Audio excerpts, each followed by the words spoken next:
Tonight, where are the United States and China headed? You've got tensions escalating between the White House and leadership in Beijing, drawing comparisons to the world dynamic before World War II. In a new op-ed, Ian Hayworth at the Daily Wire suggests China is our generation's Nazi Germany. And Asia analyst Gordon Chang is now comparing China under Xi Jinping to Japan under Emperor Hirohito in the 1930s. 2018, for instance, they lasered a U.S. C-130 in Djibouti. When you try to blind the pilots of an American plane, you're trying to bring it down and kill the crew. There have been the sonic attacks against U.S. diplomats at the Guangzhou consulate at about the same time, causing brain injuries. We've seen all sorts of incidents around China's periphery. You know, it's very new in a sense, but it's also very old. This is 1930s Japan. Fascinating. Here now, Gen.Jack Keane, chairman of the Institute for the Study of War and a Fox News senior strategic analyst. General, always good to see you. Thank you for being here tonight. I know that you say that we are seeing a true strategic shift in our relationship in China and the perspective of this administration. And do you see the threat that China poses as similar to those powers before World War II? Yes. Yes, similar in terms of what they're trying to achieve. I mean, President Xi has told us in a way that no previous Chinese administration has said that he wants to achieve the so-called China dream, which is domination and control of the Asia-Pacific region, replace the United States as a global power in the world. He believes the United States is a declining power and they are a rising power. And what he doesn't say, but he clearly is trying to achieve, and that is replace the international order that has sustained a general sense of world stability since post-World War II, in the sense that we haven't had another epic war among major powers. He wants that to go away and achieve that kind of influence that he has. And I believe the other thing, Martha, I think he's buoyed by a number of things, a very strong economy that his predecessors did not have. And he has a growing, dominating military by comparison to the United States, and it gives him enormous confidence. And I believe he's put his ambitions on a fast track.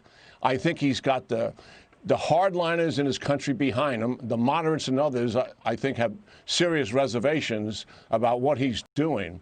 And yes, we are in a major strategic shift. What really the catalyst for it was growing a local regionalized epidemic in his own country in a particular province where he protected the rest of his country, particularly his power centers in Beijing and Shanghai, but let it spread through international flights to the world writ large. Yeah. That and crushing the autonomy of Hong Kong the world has looked at this, and that is causing the strategic shift much sooner than we thought. And the United States, I give this administration some credit for stepping up and exercising a leadership role in trying to bring together a broad coalition and fashion a strategy to deal with the reality of the Chinese Communist parties and its very serious ambitions. Here's Steve Bannon on that coalition idea. Watch this. Developed into an alliance of liberty, bringing in the United Kingdom, India, Japan. Use Hong Kong as the anvil and the U.S. dollar as the hammer. It's time now to take the fight directly financially to the Chinese Communist Party. General Secretary Xi is definitely in the gun sights. I think he should be sanctioned personally. His henchmen around him should be sanctioned personally. We should start to seize all their assets in the United States and London. There's discussion about this alignment of the United Kingdom, Australia, which Secretary Pompeo talked about, Japan, India.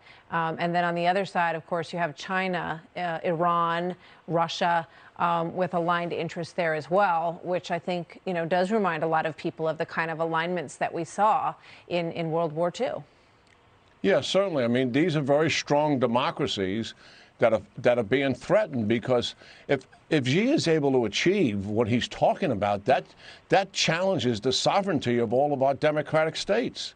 And that is what is unifying us, as it did during World War II and as it did post-World War II, dealing with the existential threat of the Soviet Union. Now, we don't have hundreds of thousands of troops facing each other in Europe like we did post-World War II.